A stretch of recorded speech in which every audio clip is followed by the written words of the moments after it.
आज रामनवमी के इस पावन पर्व पर सभी श्री रेणुका जी निर्वाचन क्षेत्र की तमाम जनता को बधाई और शुभकामनाएं। साथियों, जैसा आप सब लोगों को मालूम है कि 1 जून को लोकसभा के लिए मतदान होने जा रहा है, तो मेरा श्री रेणुका जी की तमाम जनता से अनुरोध है कि आप ज़्यादा से ज़्यादा मत डालें। साथियों, बड़ा दुख के साथ कहना पड़ रहा है कि कांग्रेस सरकार को तकरीबन 1.5 साल से ऊपर समय हो गया है और 1.5 साल के अंदर कांग्रेस सरकार ने जो है वो एक 1.5 ईंट यानी 1.5 रुपये का भी काम नहीं किया। हमारी भाजपा सरकार ने श्री जयराम ठाकुर जी ने श्री रेणुका जी में बीजेपी का विधायक न होने पर भी बहुत सारे कार्य किए, चाहे वो नौराधार का कॉलेज हो, सेंधार की ITI हो, डाटीदार की ITI हो और दुधाऊ का ब्लॉक हो। हमारा संगड़ा में जो है इलेक्ट्रिकल डिवीज़न दिया वो उन्होंने दिया, सिविल हॉस्पिटल और हरिपुरधार में दिया, फिर पटवार सर्कल दिए, फिर नए रूट बहुत ज़्यादा इस क्षेत्र में दिए क्योंकि यहाँ क्षेत्र की बहुत ज़रूरत है। परंतु बड़े दुख के साथ कहना पड़ रहा है कि कांग्रेस सरकार ने हमारे जनमानस के साथ, हमारे रेणुका जी के साथ एक बहुत बड़ा खिलवाड़ किया है और इतना बड़ा खिलवाड़ किया है कि जो हमारी सरकार ने यहाँ ऑफिस खोले थे, इलेक्ट्रिकल डिवीज़न बंद हो गया। जो इलेक्ट्रिकल डिवीज़न खोला था यहाँ पे ऑफिस भी चालू हो गया था, ऑफिस के अंदर स्टाफ बैठा हुआ था, ऑफिस के अंदर हर चीज़ मुहैया थी, परंतु ये जानबूझ करके इस ऑफिस को बंद किया गया। साथ ही हमारा दुधाऊ का जो ब्लॉक था जिसमें कि 25 पंचायत के लोगों को फ़ायदा होने वाला था, इस सरकार ने बंद कर दिया। साथ ही बीच में जब मुख्यमंत्री जी शिलाई में आए थे तो उन्होंने वहाँ घोषणा की थी कि भाई हमारा ये ऑफिस ब्लॉक जो खुल जाएगा। लोगों ने फिर उम्मीदें जताई कि ये चालू हो गया है, परंतु मैं आपकी जानकारी में लाना चाहता हूँ कि ये ऑफिस फिर भी बंद पड़ा है। साथ ही सिविल हॉस्पिटल हरिपुरधार, कितने लोगों की समस्याएं वहाँ समाधान होनी थी और ये एक ऐसा हमारा क्षेत्र है कि बिल्कुल दूर दराज में है, तो वो भी बंद पड़ा है। तो इस सरकार ने बंद करने के सिवाय और कुछ कार्य नहीं किया। और साथ में ये जो इन्होंने जो 10 गारंटियाँ थी, मेरा रेणुका जी की जनता से आग्रह है कि इस 1 जून को जो मतदान होगा वो उनको आपने बता देना कि झूठ सिर्फ एक बार ही बोला जाता है, झूठ बार बार नहीं बोला जाता है। चाहे वो महिलाओं को 1500 की गारंटी की गई थी और इन्होंने ये कहा था कि जैसे ही हमारी बैठक होगी, जैसे ही हमारी कैबिनेट बैठेगी, हम तुरंत जो है ये 10 गारंटियाँ जो है हम देंगे। परंतु महिलाओं के साथ खिलवाड़ किया गया है, महिलाओं को ठगा गया है। महिलाएं ने सोचा कि भाई 1500 रुपये आएंगे, उन्होंने गारंटी नहीं दी 1500 की, परंतु दूसरा झूठ और शुरू कर दिया। एक जगह इंदिरा गांधी जी की फ़ोटो लगाई, दूसरी जगह सुखविंदर सुक्खू जी की फ़ोटो लगी और फिर ठगने का काम इन्होंने किया। युवाओं को ठगने का इन्होंने काम किया। युवाओं को इन्होंने बोला था कि हम हर साल 1 लाख रोजगार देंगे, हम 5 साल के अंदर 5 लाख लोगों को रोजगार देंगे, परंतु इन्होंने किसी भी प्रकार का रोजगार नहीं दिया। यहाँ तक कि जो रोजगार देने वाला जो कमीशन है उसको भी बंद कर दिया। इन्होंने कहा था कि हम जो है 300 यूनिट जो है बिजली फ्री देंगे।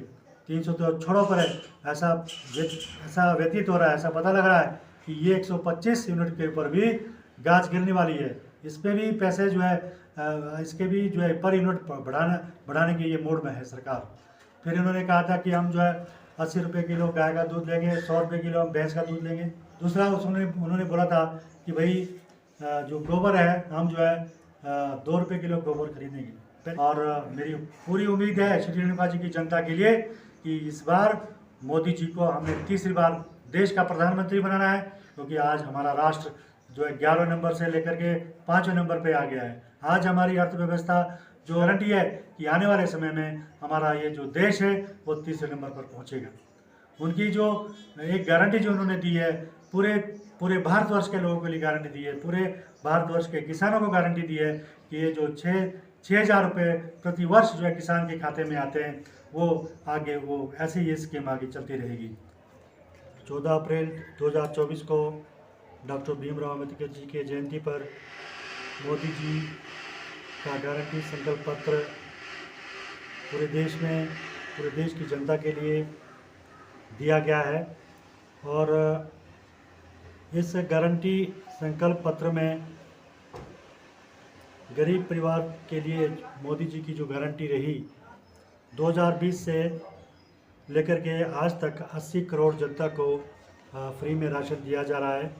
तो मोदी जी की इस संकल्प पत्र की गारंटी में ये अगले 5 साल के लिए जारी रहेगा। इसके लिए मोदी जी की जो गारंटी रहेगी उसमें 1 करोड़ महिलाओं के लिए, महिलाएं जो है पहले लखपति दीदी बन चुकी हैं, और अगला जो 5 साल का जो टारगेट है, जो मोदी जी का संकल्प पत्र है, इसमें 3 करोड़ जो है लखपति दीदी बनेगी। और साथ में जो बिजली का जो बिल है आने वाले समय में, ये बिजली का बिल भी 0 हो जाएगा, क्योंकि पीएम सूर्य घर जो है मुफ्त बिजली योजना के तहत सभी घरों को मुफ्त बिजली दी जाएगी। सेवा क्षेत्र में जितनी भी हमारी सेल्फ हेल्प ग्रुप है, जो मोदी जी की गारंटी इस संकल्प पत्र में है, वो भी आगे जारी रहेगी। महिलाओं के कल्याण के लिए केंद्र से जो स्वास्थ्य के लिए खास तौर से जो मुख्य इसमें बीमारियां ली गई हैं, जैसे एनीमिया है, स्तन कैंसर है, सर्वाइकल पेन है, इस तरह की जो रोकथाम के लिए केंद्र जो है स्वास्थ्य के लिए विस्तार करेगी। नारी शक्ति बंधन अधिनियम को लागू किया जाएगा। संसद और राज्य विधानमंडलों में महिलाओं का प्रतिनिधित्व सुनिश्चित करने के लिए इसे व्यवस्थित रूप से लागू किया जाएगा। महिलाओं के लिए मोदी जी की गारंटी पारदर्शी सरकारी भर्ती करना, पेपर लीक रोकने के लिए कानून लागू करना। वरिष्ठ नागरिकों के लिए मोदी जी की जो गारंटी है वो वरिष्ठ नागरिकों के लिए आयुष्मान, जो पहले कुछ चिन्हित लोगों को ही मिलता था, इसमें जो है आयुष्मान भारत में वरिष्ठ नागरिकों के लिए भी प्राथमिकता मिलेगी। सरकारी सेवाओं के लिए जो है ये डाक और डिजिटल नेटवर्क की व्यापक पहुंच और विश्वसनीयता का लाभ उठाकर वरिष्ठ नागरिकों को सामाजिक सुरक्षा और अन्य आवश्यक सरकारी सेवाओं तक निर्बाध पहुंच निश्चित करेंगे।